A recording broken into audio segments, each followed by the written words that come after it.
Hi everybody, welcome to my homestead and welcome to my channel. In this video, we're going to be talking about the times of the Gentiles and a comment from Brent Park. If you haven't already, please make sure to subscribe, like this video if you end up liking it. Make sure to leave your comments and share this on your social media. So he's responding to a video that I did called What is the Fig Tree Generation? What is the Times of the Gentiles? And he says, here's some food for thought.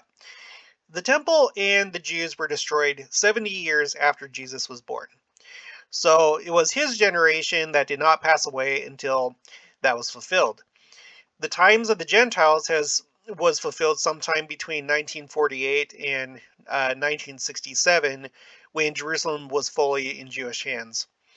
So what he's talking about right here, saying that the times of the Gentiles was fulfilled within this range between 1948 and 1967, you have to go to Luke 21 and read verse 24 where it says, and they shall fall by the edge of the sword and shall be led away captive into all the nations, talking about the Jews, right? During Christ's day and afterwards. And Jerusalem shall be trodden down of the Gentiles until the times of the Gentiles be fulfilled. Okay, so that's referring to the diaspora or the Jews leaving Jerusalem, leaving Israel, being scattered, going to Europe, going to all these different places, and then in the last days now, them coming back. So like that would be the times of the times of the Gentiles when they were occupying Israel and Jerusalem, right? So in order to kind of like get some insight into this, we have to take a look at um, Israel and when they came back in certain dates. So if we go here, this is a BBC.com article. It kind of goes through the history of the modern state of Israel. So before there was a state of Israel, we had the British Mandate, right? They got this because this was essentially after World War One. They came into possession of these lands, and then it came to the point where they decided to create a new nation for the Jews, Israel. And so the UN had this plan that this was how the borders were going to be. You have this light brown area. This was going to be for the Jews. And then the darker area, including Jerusalem, this would be for the Arabs that live there, right? That are part of this Transjordan people. Nowadays, this is the country of Jordan, but it's like the same people, essentially. And then, after Israel became a nation, they were immediately attacked by, I think it was 6 different Arab countries, but they won the war. And then these were the borders after they won the war. So you can see that they essentially got a lot of it, except for just like they left a little strip here, the Gaza Strip for them, and then the West Bank is kind of like right here, right? It's like this is the West Bank. This part here, here's the Gaza Strip. Um, and then after that, in 1967, there was the Six-Day War, in which Israel won again, and they gained even more land, the Golan Heights, and then the Sinai Peninsula. But they ended up giving it back. But they also captured all of Jerusalem because before they only had like the western part, and so they occupied the eastern part as well, and that's the important part. That's where the Temple Mount is. So of course they want that, and they declared Jerusalem to be their capital. And then, so basically, okay, Israel effectively annexed East Jerusalem, claiming the whole of the city as its capital and the Golan Heights.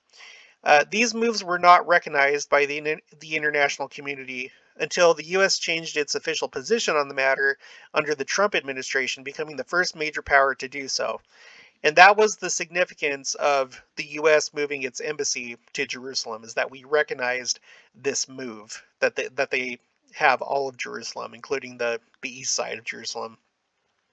Overwhelmingly, international opinion continues to consider East Jerusalem and the Golan Heights as occupied territory. Okay, so it's still under dispute. But you could make the case that, you know, either in 1948, when Israel officially became a state, or in 1967, when they got control of Eastern Jerusalem, or well, maybe even when Trump moved the embassy to Jerusalem, officially recognizing it as the capital of Jerusalem.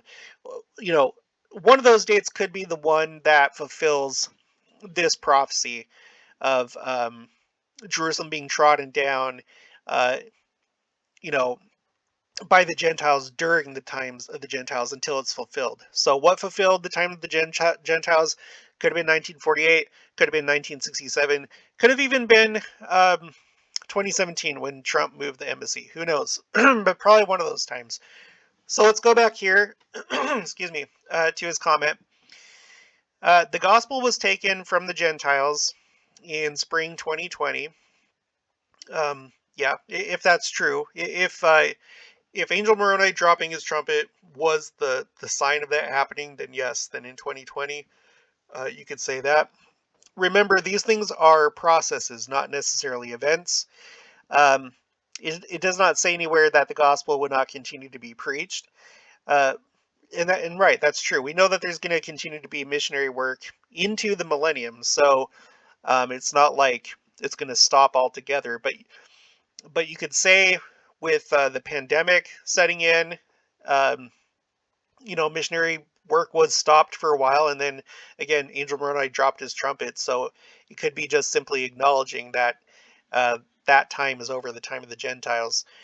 Um, okay, but there was definite taken from the Gentiles in 2020.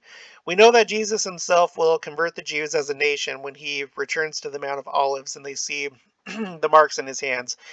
I believe the next sign to come is literally the morning of the first resurrection, and the saints on the earth are caught up to meet him. According to DNC 88, 96 through 97, which we talk about a lot on this channel. I understand that the wheat is still being separated from the tares and other signs are still in process, but I think the next new sign to happen is this one. All other signs seems to already be fulfilled or are in the middle of its fulfillment, just my opinion.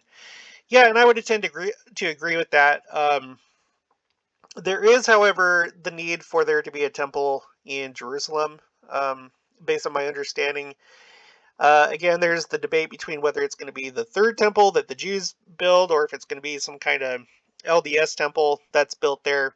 I don't know. I tend to believe that it's going to be the Jews that build the temple, and I think that that could happen pretty quickly. I don't know exactly what has to happen for that to happen, but I think that can be done pretty quickly. Um, and then there's always going to be the argument that, I mean, there's okay, I'm not going to go into the arguments of the other side that say, the 10 tribes have to literally come back to New Jerusalem in Missouri and be crowned by Ephraim and bring us their treasures and their prophets and their scriptures, because I don't think that that is being interpreted correctly by that side of people that believe that kind of stuff. Um, I do think it's possible that Christ could come to Salt Lake City before, if it, like if Salt Lake City is currently the center place, like he could come there, and then later we could build up the New Jerusalem um, in Missouri. So you could say that New Jerusalem is built and it's currently in the center place is in Salt Lake City, and then later it'll be moved to Missouri. But I mean, that's just like a thought. There's not like a whole lot to back that up, but that's possible. So anyway, I like this comment. I tend to agree with it. Um, just a couple more things. We have Jerusalem Day here. This is a celebration of the Six-Day War. It says Jerusalem Day is celebrated on the 28th of Iyar, according to the Hebrew calendar, or in proximity to that date. On June 7th, 1967, the 28th of Iyar, 5727, in the course of the battles for Jerusalem in the Six-Day War, East Jerusalem was liberated from Jordanian rule and came under Israeli sovereignty. So this is a holiday. They celebrate it every year. Okay, here's a guy blowing the shofar, which that's pretty awesome. You'll remember this year we had this going on during Jerusalem Day, where there was a fire on the Temple Mount. Now, um, no one really knew what exactly was going on. They were dancing and singing, but it was in celebration of Jerusalem Day. Palestinians up here were kind of trying to counter this, and something went wrong, and a firework caught a tree on fire. But this made news, and it spread all throughout the internet and social media. This was kind of, even though this wasn't like the Dome of the Rock burning down or anything like that. I tend to think that this was kind of a sign of the times, just because look at this image, just look at it and the thoughts that come to your mind. This could be like a foreshadowing, potentially. A lot of Jews did believe that this meant something. There was talk of Messiah coming. So because of this, so there were a lot of people that took this very seriously, and I think that still do take this seriously. But anyway, you have this, and then I wanted to share something that I wasn't able to find until today. This is an interesting idea right here. So again, remember the whole idea of the fig tree generation. Um, that essentially, some people tie it to Israel becoming a nation, and according to Psalm 90, this is a psalm, um, a prayer of Moses. And if you come down here to verse 10, it says, "The days of our years are 60 and 10, which is 70. And if by reason of strength they be 60 years, which is 80." So the days of our years are either 70 or 80 years, if by strength. Yet is their strength labor and sorrow, for it is soon cut off and we fly away. So there are people that take this to mean that this is the biblical definition of a generation, um, between 70 and 80 years, right?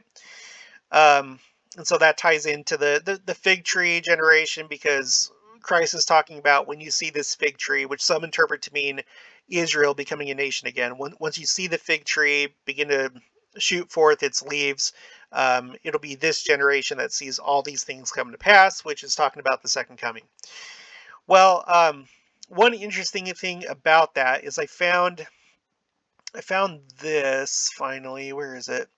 This is from New York Times, and this is after Naftali Bennett became prime minister, which before him it was Benjamin Netanyahu, and he was prime minister for 12 years, which is really interesting. Like, he was there for 12 years. That's obviously an important number to Israel, isn't it?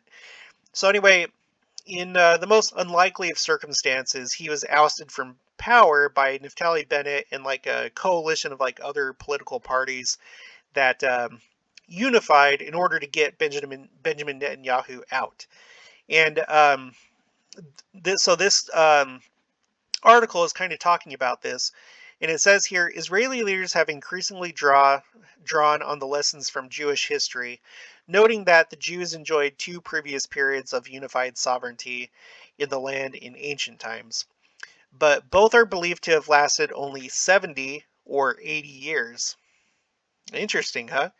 A poignant reminder of the modern state that, founded in 1948, has passed the 70-year mark.